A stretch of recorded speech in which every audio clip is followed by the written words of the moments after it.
Hello, and welcome to Firsthand Segregation, Small Business and Segregation in Chicago. My name is Tim Russell, Vice President of Community Engagement and Diversity, Equity, and Inclusion for WTTW and WFMT, and I'm excited that you have joined us for this important conversation. WTTW is committed to producing and presenting trusted, best-in-class content fueled by distinctly Chicago sensibility. WTTW is essential to public discourse. We leverage PBS documentaries, WTTW original content, news, and digital series to surface and spotlight people, ideas, and stories behind the headlines. We have served as Chicago's window to the world, and our purpose is to enrich lives, engage communities, and inspire exploration. Throughout 2022, WTTW's Firsthand Segregation will put a human face on the impact racial divisions have on individuals, the city, and our region. Through a documentary series, expert talks, text and visual journalism, in partnership with Southside Weekly, Invisible Institute, and our own WTTW newsroom, and community discussions and engagement in partnership with Folded Map Project and the Metropolitan Planning Council. You can find this content on our website at wttw.com/firsthand. Today's conversation will be moderated by Tonika Johnson and Jose Rico. Tonika is a photographer, social justice artist, and lifelong resident of Chicago's South Side neighborhood of Englewood.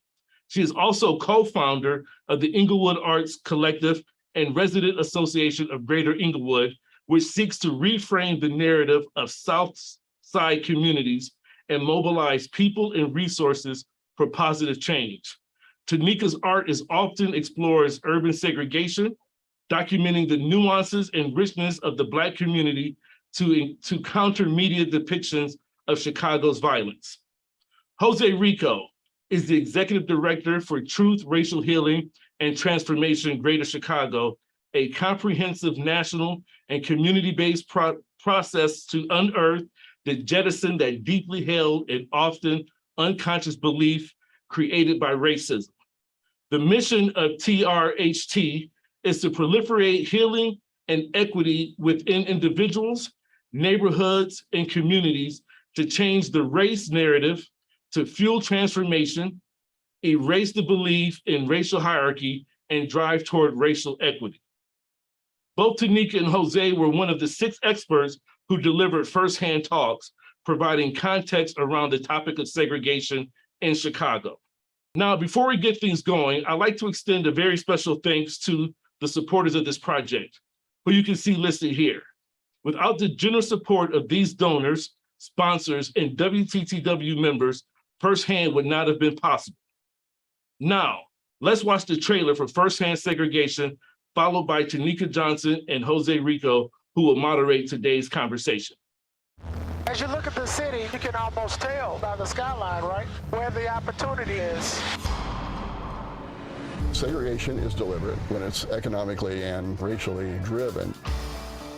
We're pushed out of certain neighborhoods. They pretty much let you know that they really don't want you here. It was very Mexican, but no Black people. How do we figure this out? How do we become more participatory? Every neighborhood should reflect what our city is about.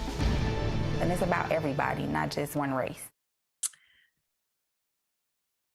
Hi, everyone. My name is Tonika Johnson, and I am the creator of the Folded Map Project. Buenas tardes. My name is Jose Rico, and I'm the Executive Director of TRHT Chicago. It is my pleasure to introduce you all to our panel today. First, we have Nova Sassy, co-owner of Ginkgo Eat Rice, a Thai restaurant in Pilsen. Let me just run it back and repeat in case you all didn't hear. We have Nova Sassy, co-owner of Ginkgo Eat Rice, a Thai restaurant in Pilsen.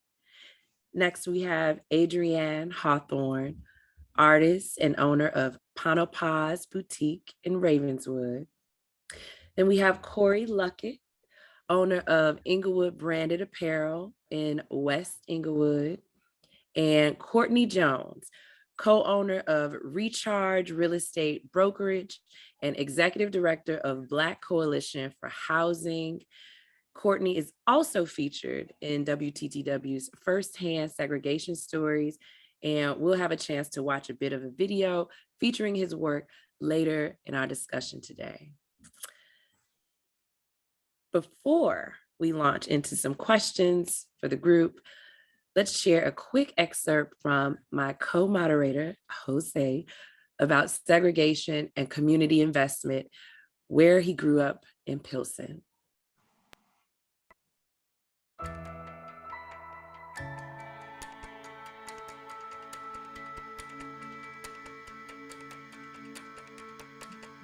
We need dramatic change now.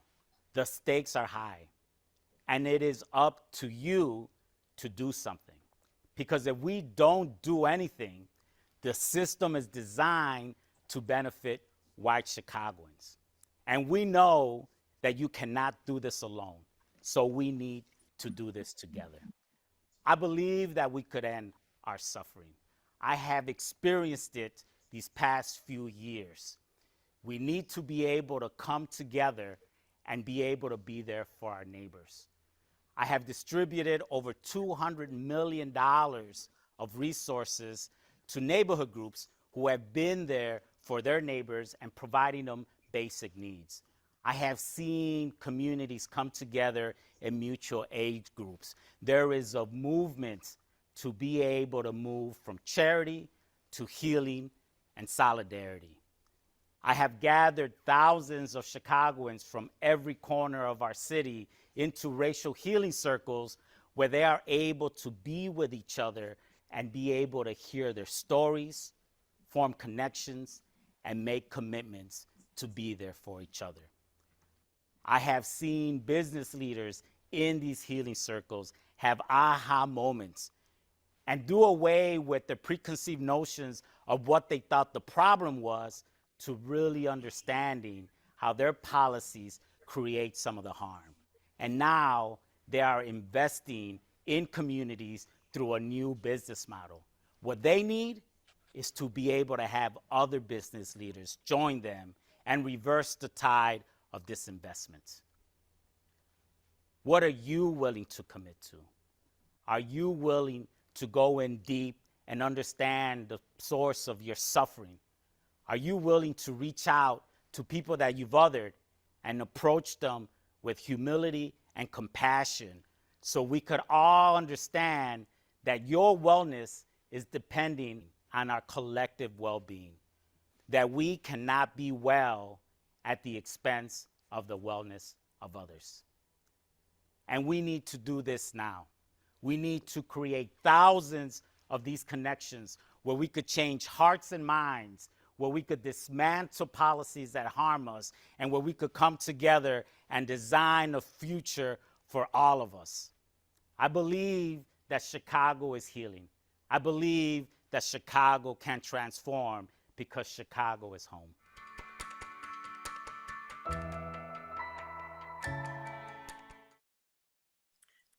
Well, I want to say hallelujah. Okay, that's how I feel every time I hear Jose talk. Just okay, Pastor Jose. I'm excited. That got me going. So thank you for your words and your healing. It really does serve as an inspiration. And I see you all laughing, so I know you feel the same. Jose just knows how to bring that energy. But I really would love to have each of the panelists tell me something about your background, your family history that inspired you to be an entrepreneur and open a business, because that's hard and not everyone wants to do it. And you all have done it. What has happened in your life and in your family that has called you to be an entrepreneur? And either one of you can start. Maybe we can go with Adrienne. That's an awesome question. I'm trying to think of the answer. I'm Adrienne Hawthorne. I grew up in the Chicago Northwest suburbs. Let's see, I'm the only entrepreneur aside from one uncle, and my dad had his own business for just a second. So maybe I got that from him, but I've always just had a hard time following rules and being employed by someone and having to do things someone else's way. So I think I've been cut from the entrepreneurial cloth very early just due to my persona. But yeah. What about you? What about you, Corey? What made you decide to open up Englewood Branded? What made me decide to open up Englewood Branded was just the opportunity to show the world that I came from a community that loved me despite what they may see in the media.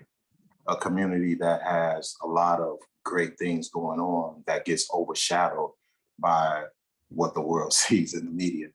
So just the opportunity to try to change the perspective of how we are seen, a part of letting people know that regardless of what you may think, I'm proud of where I came from. And I'm happy about the way I turned out because of where I came from. So I am a product of my environment. And a lot of times people take the product of my environment and look at it as a negative stereotype, but I think we did pretty good here. I think so too. Nova. All right, I'll go. Yeah. Yeah, Nova Sassy. I'm born and raised in Chicago. Grew up mostly on the north side, Rogers Park. My parents used to have a restaurant in Edgewater called Lana Thai back in the 80s, early 90s. And after that, you know, the restaurant, they stopped doing it. I went through life working in restaurants. But ever since the restaurant closed, when I was young. So ever since the restaurant closed, I was like, I want to do this in a sense.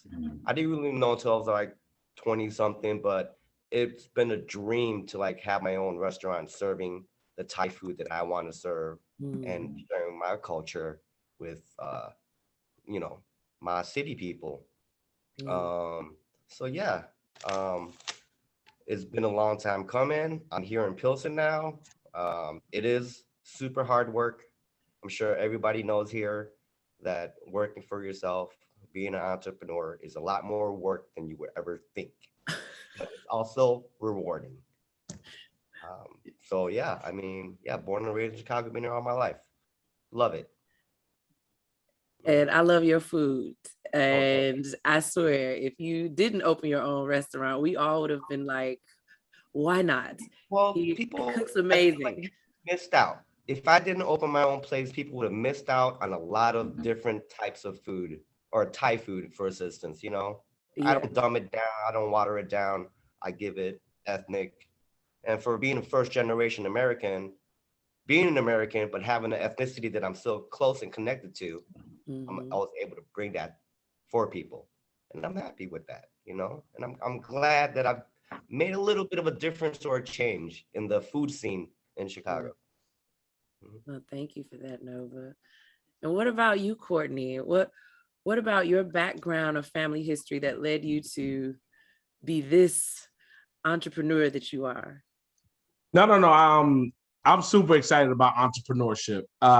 Let's just start with, on my father's side of the family, my granddad was a longshoreman, and he ran the crew, right? So it's kind of started from that. Then from my father's side, my dad had a candy store in Harlem, New York, and he had a laundromat business in New York. Okay, my mom had always kind of done like bookkeeping, if you kind of would, for different folks in the community, being born and raised from Harlem, New York. But really, when you look at Recharge Inc. as one of the first Black franchise real estate and commercial brokerages, that came from Sanina, my wife. She had been with JP Morgan Chase like myself for a while, but had such a passion for real estate and, bounced around a few brokerages and was like, you know what, it's time for us to open up something that would be, ethnic and indigenous to our culture, where folks can see themselves in commercial and residential real estate. So we started with Chicago Homes. And you know how it is as an entrepreneur, we're pulling retirement funds, we're exhausting every resource, borrowing, stealing from Peter to pay Paul. And then we rebrand it with Recharge. And I mean, God has done nothing but bless it. So to Nova's point, this is it. The risk reward factor is huge, but there's no other call. There's no other call. That's awesome. That's awesome. We'd love to follow up that question and this theme. It sounds like the roots of your business come from your family, like the way you were raised and how you either rebelled against it or wanted to continue it.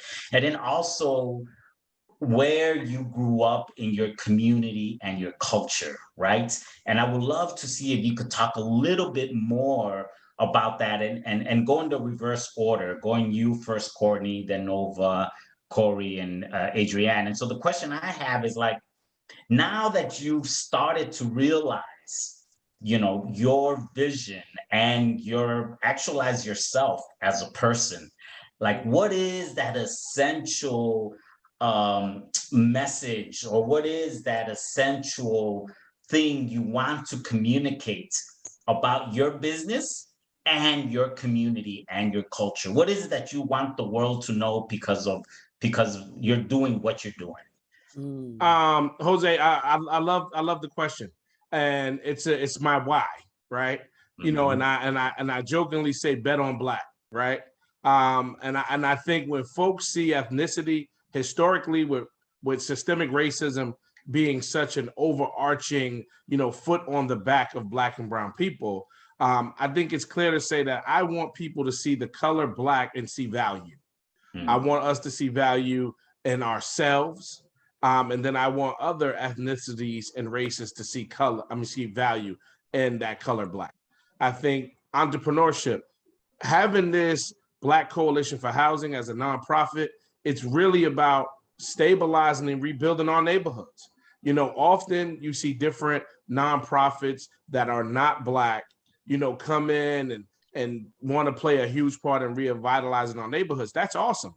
But one of the capitalism and economy and economics aspect of what we're focused on is seeing Black people in these neighborhoods make that money, right?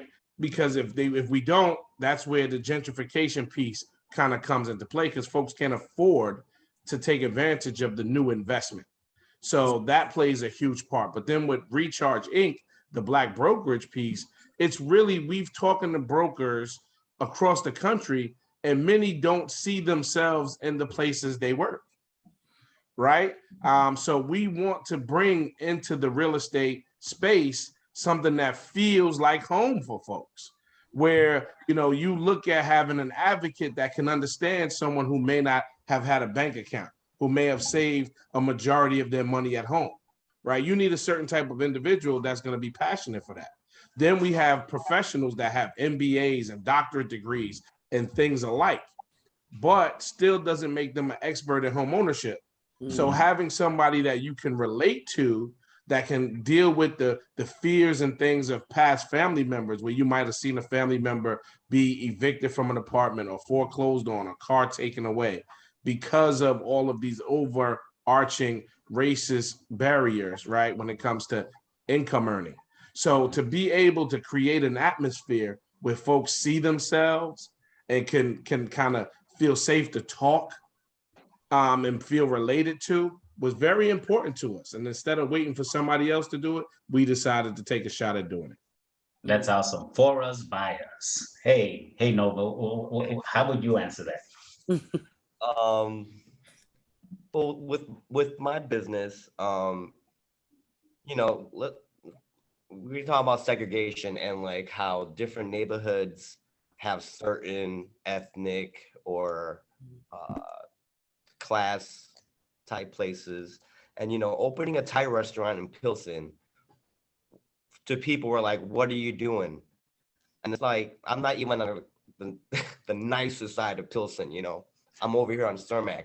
I'm not on 18th Street where everybody's at. And yeah, people are like, what are you doing? I signed a 4-year lease. I never owned my own restaurant. I knew I could cook, but I didn't cook for most of my career in the restaurant industry. So it was a big leap. And, you know, I was like, Pilsen, but why Pilsen? Well, I feel like Thai food is really akin to Mexican food in a sense, right? We use chilies, right? They use jalapenos, serranos. I use Thai chilies, cilantro, onions, shallots, garlic. You know, these are very familiar ingredients. And Pilsen, I just wanted to break it up. I wanted to make that change of like, hey, you know what? Yeah. I'm gonna open one here and we'll just see how it goes. Almost 4 years later, it's been going fantastic. I couldn't imagine so much, you know, getting accolades, being on TV, being here. I love PBS. Oh my God, so happy. Getting a Michelin Bib Gourmand 3 years in a row. And that's something that I never expected, you know, and that's something that people give you, the peers give to you. And I'm just happy to be able to bring that into Pilsen, because I'm telling you, I got restaurant people coming from Schaumburg, people coming from Des Plaines, Indiana, you know, just to come here to eat. That's amazing. And that brings an influx of people that would never come to Pilsen, you know? It's so having my business here and doing what I do, I think it's starting a little bit of a change, but I'm only one person. I love to do more, but we're going to figure that out. Like Jose, like, you know, we're here now, but what do we, okay, so you're here to actualize. What's next in a sense? What do you do for the community, or how can you help out the whole of Chicago? You know, I lived on the north side. I lived in Homo Park, and recently I just moved to the back of the yards. I mean, Nova, you right down the street from me. You didn't tell me. yeah, I just moved by 49th and Loomis. I mean, you literally not far. Well, we're gonna get together, you know. I better get invited to those barbecues if you have. I was about to say, Nova. I was there when you got your Michelin rating. Remember that night we were celebrating with your sister? Yeah. And you know, my favorite dish is your grandmother's dish. Pork belly, yeah, #1 dish. Your grandmother's pork belly is the most amazing dish. Every time people ask me what should I get from your restaurant, I was like, if you don't get the pork belly, I'm gonna personally buy it for you and send it to you.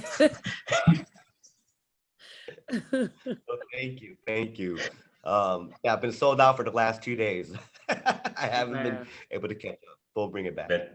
That's great. That's great. Same question for you, Adrienne. Yeah, so I have kind of a weird story. I grew up watching Sesame Street, living in the suburbs, and it was so boring living in the suburbs for me, even as a kid.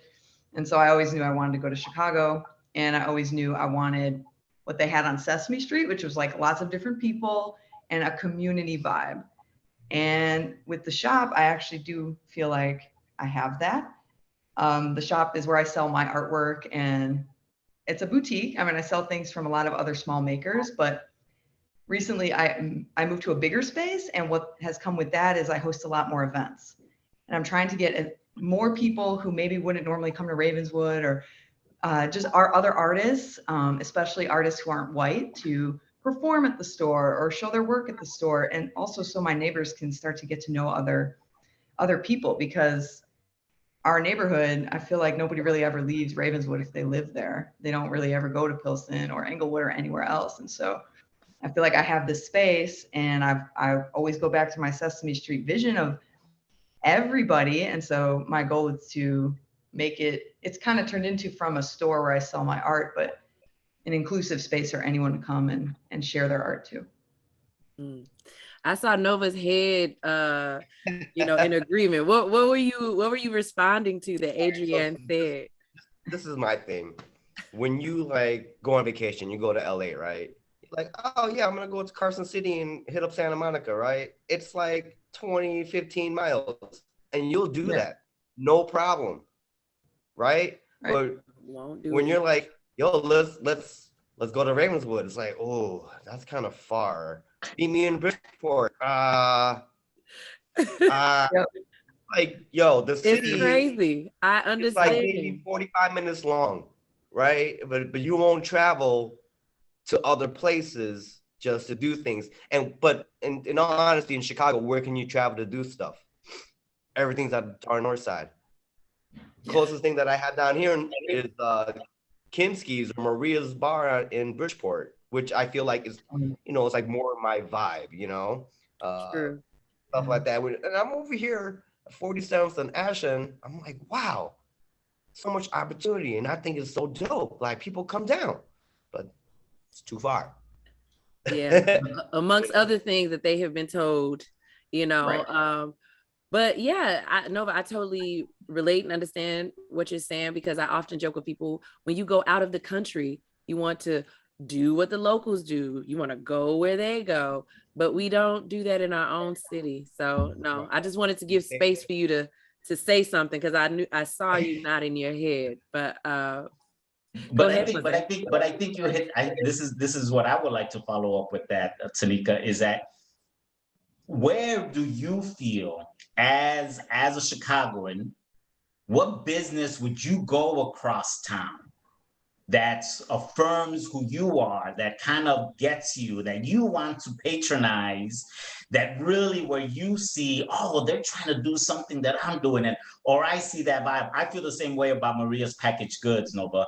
And for some reason, Maria's getting younger and younger every year. I don't know what she's drinking, You don't know why? but she looks like she's 35 years old now. But like, what is the place that's a business in another part of the city that affirms you, your values, and you feel that you would travel those 30 minutes, those 40 minutes to go there? Yeah, I mean, I don't know. You want a place with good vibes, I guess. I don't know. I really don't know. I'm gonna have to think on that. Anybody else? No problem. How about you? Yeah, anybody else? Yeah, Go ahead. No, please, ladies first. No, I'm trying to think too, but I feel like Maria's is a good one. Oddly enough, because I don't know how they've managed to do this either, because they are really far away. Like for me, that's Bridgeport's too far, but I've gone there a lot. So I don't know. Is it the vibes? It's chill. Like I really like dive bars or places that feel like people just from Chicago are there. There's not a lot of like pretentious shit. I feel like Maria's is that place, and maybe that's why, because it's just like an open door. But I agree with that, and I'll try to think of maybe another one. See, and we have something that we promote called a community receivership training program that kind of promotes development in the different neighborhoods that need it. Well, one of the owners of a place at 2201 West Walnut Street in the West Loop is called Society. Crave is the restaurant there as well. And it's super Chicago to me. I've been living in Chicago since 2003. Okay. And the comparison between New York and Chicago to me is just Chicago has smaller, a less population. Right. But that place is like super comfortable. Then you have in the South Loop, you have Bureau Bar with Kenny Johnson. The vibe that they've created over there, which is like this, like grown and sexy kind of a vibe there, is super comfortable. Then for sports, you have on the north side, Racine Plumber, which is like for us Giant fans, a place in Chicago to congregate. But when you talk about vibe, it's super important to go to these different communities so that you can get familiar with indigenous owners are doing, right? Like what Corey is doing in Englewood. And like, it's important to get acclimated with these types of folks, and it will allow them to scale, right? Because then it will allow them to open up other locations in different parts of the city so that a Nova can have something in Pullman and different places all over the city of Chicago. Jose, that question was so good. I want to answer it too. Go ahead. Well, before you answer, let's give Corey an opportunity to answer. So Corey, you did not get a chance to question like what do you want Englewood branded to communicate to other people that go there? Like, what is it? What is the essence that you want to communicate with your business? You know what's funny? I had in my head like this drawn out thought process. I'm like, all right, I'm gonna give great answers, right? But to be honest, I think we're doing it. Fortunately, we've been able to move around the city a little bit this year, more than we've ever. Having participating in the Silver Room Block Party and the Summerfest and the Passport Vibes at the Promontory. What we want to do is just spread the word. We want to let people know that our love language is love, respect, honor, and dedication. And we want to be able to push that not only through Chicago, through Englewood, but throughout Chicago, period. So we engage. We are committed to engaging with our youth, engaging with our community, as well as the other community.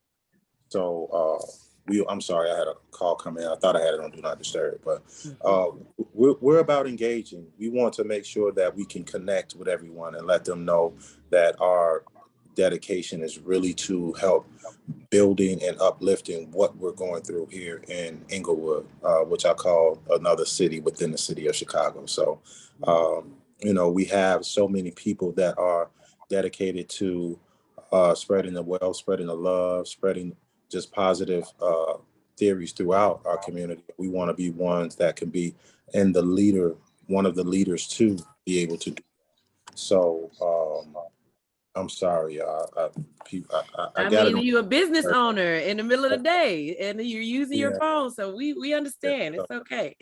So we want to express love. We want to express gratitude. We want to make sure that our youth see us moving in positive directions, so they would have a positive image to follow.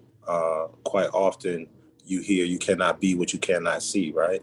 So we want to utilizing our space, utilizing our attributes, what we want to do to kind of spear that into just a wealth of positivities. That's all.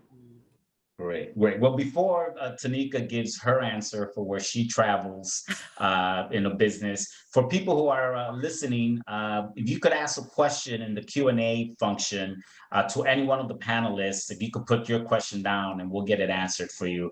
All right, Tonika, where is it that you will go and hang out? We might as well have Corey answer, since what am I you're talking now. Jose, tell them what the question is. Well, where is a business, somewhere in the city that you would travel 20 minutes or more that kind of speaks to you, that has that vibe, that has a similar mission, somewhere that you would, go to that may be different, that may be a different business than yours or different type of business, but where you feel that you are affirmed and that has the same vibe that you like? Wow, that's tough. Because there are so many. I'm the person that believes in supporting everybody, right?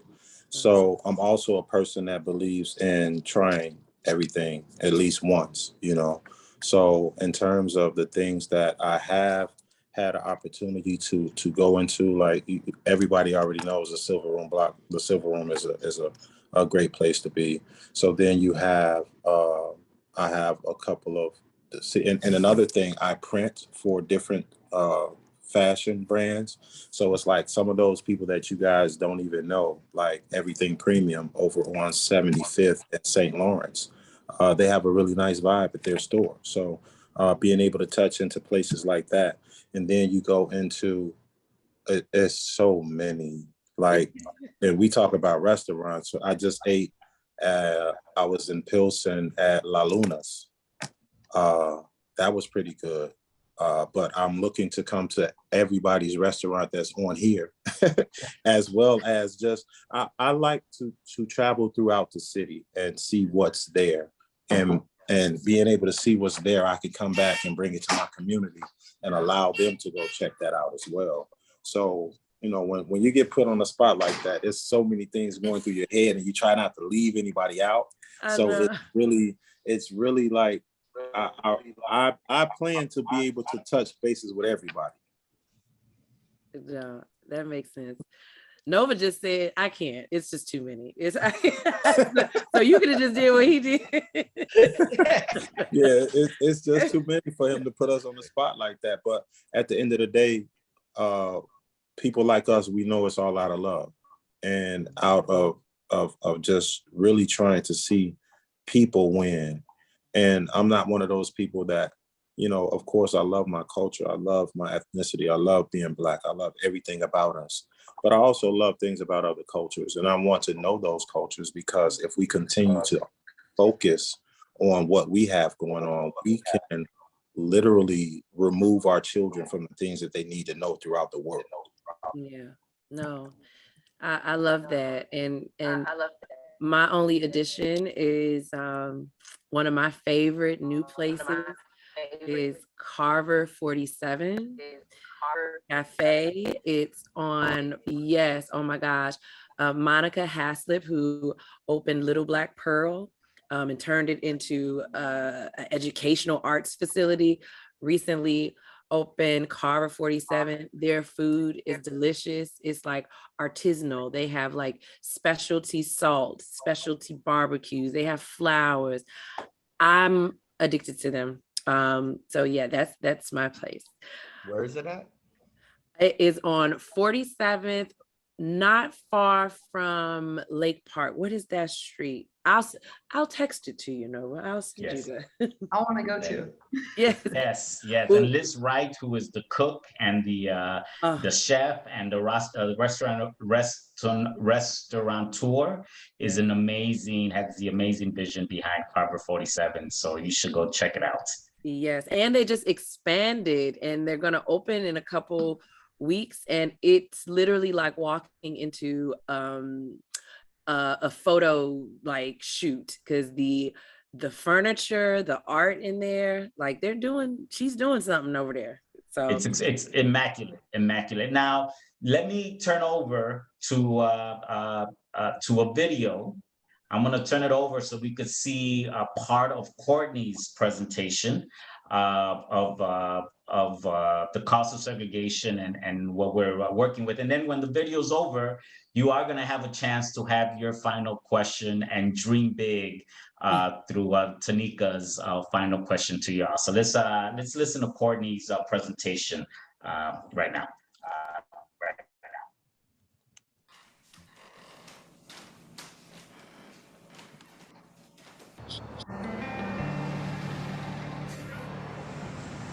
Pre-registered. Joseph. Joseph? All right, you're gonna be on I should be on the VIP list. That's funny. As I digested more about my training through corporate America with JP Morgan Chase, you know, for so many years, I think that with my sense of community, you know, it kind of just brought it full circle. So when you hear things around purpose and folks trying to find their purpose, I think I was blessed to find mine. First thing I want to do is say thank you. Thank you for being a part of rebuilding our communities that we all live in.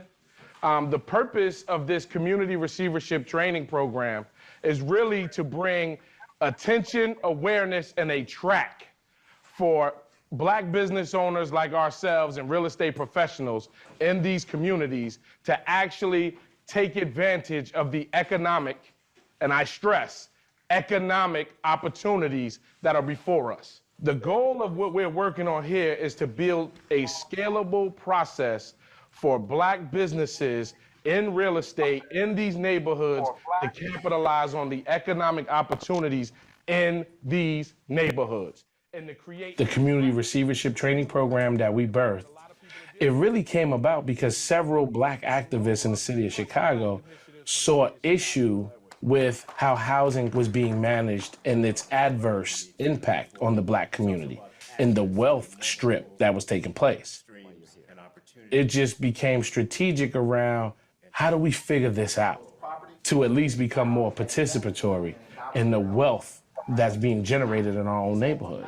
There's 80 homes just in the South Shore area that have been purchased by one investor who does not live in the neighborhood and does not care about the neighborhood, what I call predatory investment, right? If non-Blacks get all of the economic opportunities in mainstream metropolitan cities, they're making a lot of money. But then when you add on top of that another layer, that all of the real estate opportunities to list properties that the banks have taken, they're still listing these properties with non-Black real estate brokers. So even in this segregation space where you're confined most of the time to just the neighborhoods that you operate in, even the bulk of the economic opportunities that exist in your neighborhood are still being outsourced to other neighborhoods. Let's be clear, nobody wants to live in concentrated poverty. I'm gonna say that again. Nobody wants to live in concentrated poverty.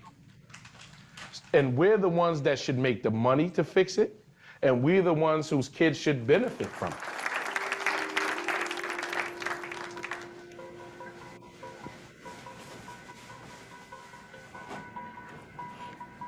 This is our 4th cohort, and we have over 330 Black receivers, trained, knowledgeable, in seeking opportunity to rehabilitate the Black neighborhood, make Black home ownership important, create Black jobs in these neighborhoods. It's really to create an atmosphere where the hopes is that somebody graduates and they apply the information, they make money, and we increase Black home ownership.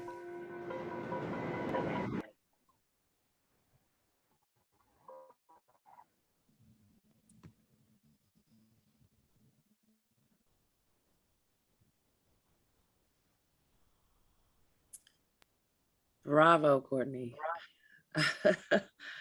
Amazing. I'm with that. Yes, yes. And with the theme of, dreaming and wanting to invest in yourself and your community, that definitely leads me to our final question to you all before we open up for other questions from the audience. If money, red tape were not barriers, everything, Courtney, that your program helps people to overcome, but if none of that were an issue, how would you like your business to impact and connect with every Chicagoan? If money, red tape, barriers were not an issue, if you could have what you wanted to do what you want, how would you like your business to impact and connect with every Chicagoan? That's an awesome question, Tonika. For me, and I know this is the dream for me, right? Which is to see indigenous Black neighborhoods be able to appreciate with home value like their white counterparts do. I think ultimately every one of us would benefit from having all races and colors and creed be able to, generate that dream of home ownership with the dream of appreciation attached to it. So anywhere 51 to 55% of where Black people live, home values are systemically devalued, right? So that would mean in order to realize value, equity, you have to live amongst whites, okay? And no one is sitting here saying people shouldn't have a right to live anywhere. That's awesome, right? But I do think there should be something set around amongst, if Black people are living in a neighborhood, that neighborhood should still be able to, receive appreciation, right? That's what I said earlier around the color of our skin having value. Appraisers coming out, looking at our homes, Tonika, and us still being able to realize that equity that would allow us to start a business like a Nova, an Adriana, a Corey, and others. Adrian, I'm sorry, to be able to start those businesses because we could pull that money out or have our kids go to certain types of schools because we could take that equity and use it for other means, retirement planning, you name it. And currently that doesn't exist. So that would be my dream. Mm-hmm. It's a great dream. And Nova, would you like to? Yeah, I mean, to Courtney's kind of statement there with you know, opening a business and everything. I mean, for me, owning the building is 100% the only way to like really get ahead. You know, like paying rent for a space is just, you're just doing that. You're just paying rent. You know, you have no equity in the building that you're taking care of, operating out of. You know, it's really hard. You know, I just, you know, when I moved to back of the yards, I just recently purchased. So I have a home now. Now I'm a homeowner, and I want to improve my neighborhood. You know, and you know, the home process buying was really scary. Felt like really tough and impossible, but it wasn't that hard after said and done. And your life is just, it just opens. You know, because the course like, yup, home ownership, multi-unit. Come on, baby. Come on. It's so funny because Adrienne and you, Nova, are entrepreneurs who have recently become homeowners. Wow. Yeah. It wasn't you know, either. You know, people could probably look at me and be like, oh, he's Asian, he has a business, it was easy for him or whatever. It wasn't. Super hard. Let's go back to your main question about if I didn't have any red tape or whatever I would do with my business. I don't think my business would be just a restaurant. I think my business would be improving the neighborhood that I live in now for everybody's equity to go up, like Courtney says, you know? I mean, there's not a bicycle shop or a skateboard shop near where I live. There's no Italian restaurants. There's no, you know, hip, cool bars. There's no any of that. I don't know. Is it because of the community? Because it's a little bit senior over there that I've noticed. Like all the business owners are like old school. They've been there for like 50, 60 years. Yeah. But I don't really see a lot of diversity and change, you know, in that. But yeah, if I didn't have any red tape and money wasn't an object, I would open different businesses. I would try to put trees everywhere. You know, I just want to make the community a safer, a more livable space. You know, because where I'm at right now, there's like no trees on the blocks. And I don't understand why the city doesn't just plant trees on the block. Now you see why I do what I do. Right. So recently, these past few months, you know, buying a home, it just changes your perspectives about everything, right? Yeah. Now I want to talk to the older person. Where's she at? What are you doing, you know? And some people, I get that maybe from like immigration or stuff, they don't speak a lot of English. They're like, don't cause any waves. I don't want to make trouble. I won't, you know, I'll just live where I live. And some people are okay with that. I'm not. I'm like, no, I want trees. I want whatever community improvements that needs to be done, you know? Yeah. Potholes fixed, paved alleys, you know? Yeah. But yeah, if I had that, I would definitely open another restaurant probably, because people got to eat and I love food. And amongst other things, I would, build stuff just to build stuff for people. Because, you know, the North Side, Lincoln Yards, Morton Salt, Casino, everything's up north. Yeah. Which you all know that's the whiteness of Chicago. Yeah. That's it. No, that's great. And what about you, Adrienne? Oh man, this is a very hard question for me. I don't know. I have so many ideas. I mean, I'd probably open another business somewhere else in the city, maybe a gallery space or more of like a performance venue that I would own, but then I would try to encourage artists to be there, because my whole thing is art and bringing art to everyone. And when we were when everyone was talking, I was like, maybe I could get like a portable Pano van that I like bring murals. I don't know. Teach people how to paint murals or whatever in their neighborhood, something like that.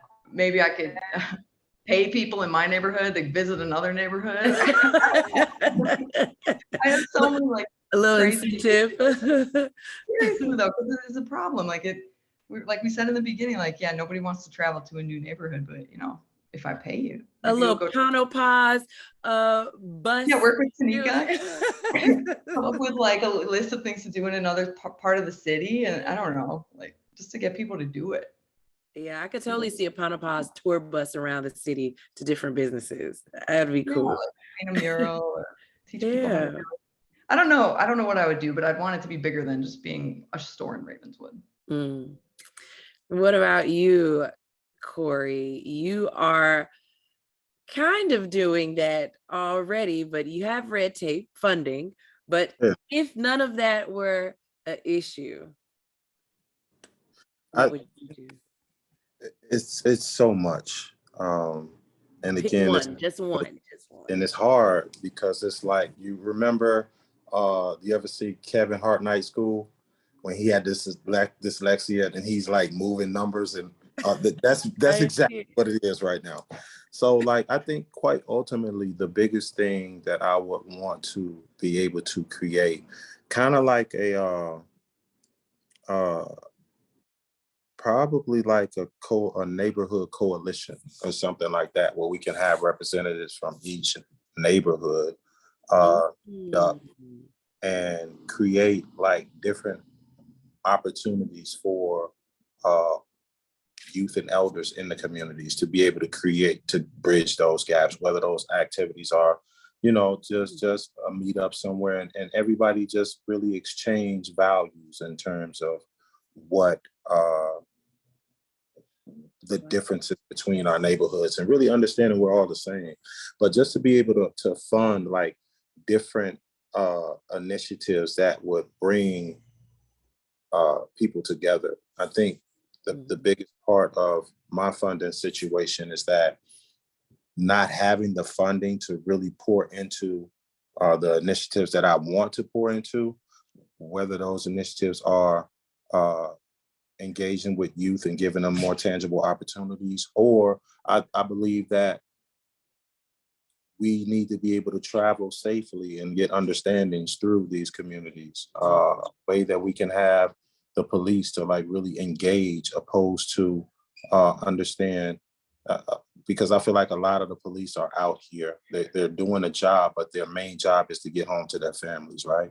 So it's not really about understanding what I'm going through when you come to see me because I called you.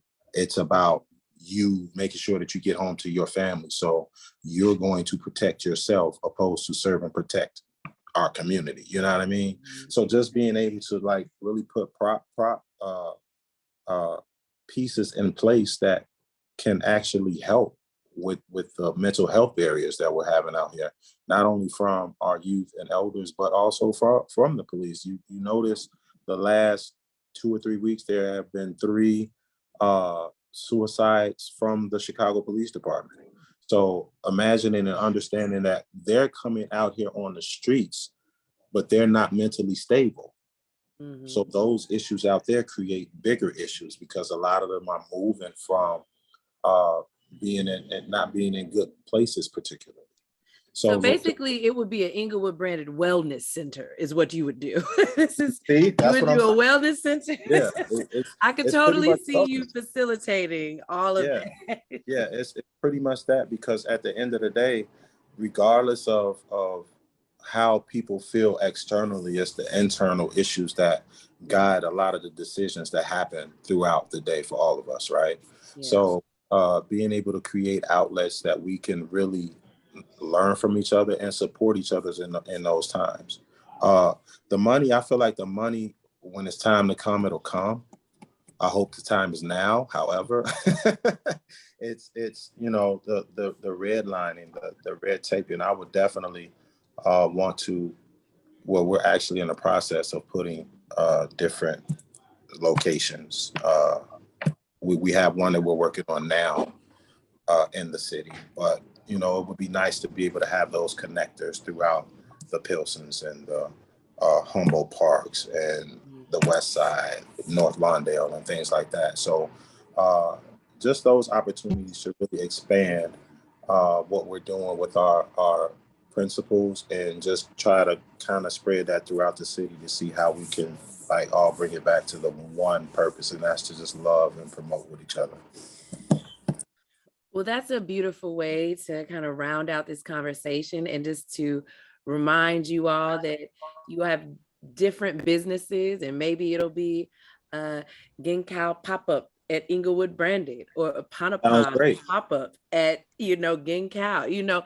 It's so many possibilities, and that's the beauty of connecting and relationship building, because you all are definitely spread out over the city, and I think it's great to have you all connect with each other. So thank you for that. Yes, and thank you. And we know, through the research and everything that we know about segregation, that oftentimes segregation benefits certain businesses and certain people. But what you've demonstrated here today through your real estate, through your businesses, that business could also be the driver that brings people together and to increase the wealth in our communities that has been extracted by others. So it's just been an incredible honor and pleasure to be with you here today. And I think Tonika's right. I think there is something here in the synergy that we witnessed in this short time together. And I've just been so blessed and thankful that Tonika and the WTTW team with Tim have invited me to be a part of this. So I want to thank everybody for today's and for participating for today. Tim, I don't know if I want to turn it over to you to close us out.